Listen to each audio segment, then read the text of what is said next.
नमस्कार, welcome to my channel. आज हम बात करेंगे आने वाली होली की, जो कि 2 मार्च को है। उस दिन फागुन की पूर्णिमा भी होती है। उसी दिन होली का पर्व मनाया जाता है। होली की पौराणिक महत्वता क्या है वो मैं आपको बताती हूँ। नारद पुराण में लिखा है कि इस दिन उपलों का संग्रह करके रक्षोघ्न मंत्रों द्वारा, रक्षा करने वाले मंत्रों द्वारा अग्नि को विधि पूर्वक होम करके उस पर लकड़ियां आदि डालकर उसमें आग लगा दें। इस प्रकार दाह करके होलिका की परिक्रमा करें, उस हुए उत्सव मनाएं। ये होलिका भक्त प्रहलाद को कष्ट देने वाली थी और वो एक राक्षसनी थी। ऐसा कहकर होली का पर्व मनाया जाए, ये उसमें बताया गया है। होलिका कौन थी?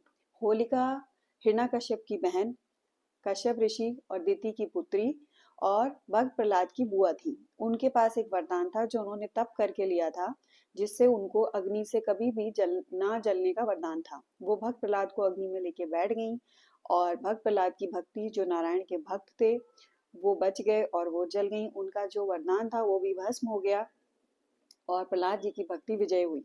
इस प्रकार ये हमें संदेश मिलता है कि भक्ति सर्वोपरि है, भक्ति में शक्ति कितनी है। भक्त प्रहलाद की विजय, भक्त प्रहलाद की भक्ति के लिए स्वयं नारायण भगवान ने नरसिंह भगवान का स्वरूप लेकर पृथ्वी पर वो आए थे और उन्होंने हिरण्यकश्यप का वध किया था। तो प्रहलाद जी की भक्ति के बारे में सभी को पता है। ये पर्व भक्ति पर विजय की ही एक कहानी को दर्शाता है और हम सभी को इससे ये सीख लेनी चाहिए कि अच्छाई में, भक्ति में कितनी शक्ति होती है। आपने कितनी भी तप किए हो, कितने भी वरदान हो, लेकिन अगर आपकी नीयत अच्छी नहीं है तो वो सब ईश्वर भस्म कर देते हैं। जो प्रतिक्रिया इस कहानी में, उसी प्रतिक्रिया से लगभग लगभग नॉर्थ में सभी जगह होली मनाई जाती है। लोग अपने गली मोहल्लों में एक गोला सा बना के उसके चारों तरफ चक्र लगाते हैं, उस पर उपले लकड़ी लगाते हैं। घर में भी लोग उपले, छोटे वाले उपले बनाते हैं, जिन्हें कुछ लोग बल्ले कहते हैं, कुछ लोग कुछ और बोलते हैं। उनकी माला बना के वो वहां पे अर्पित करते हैं और जो भी पकवान बनाते हैं वो वहां पे अर्पित करते हैं और परिक्रमा करके अपने घर आते हैं।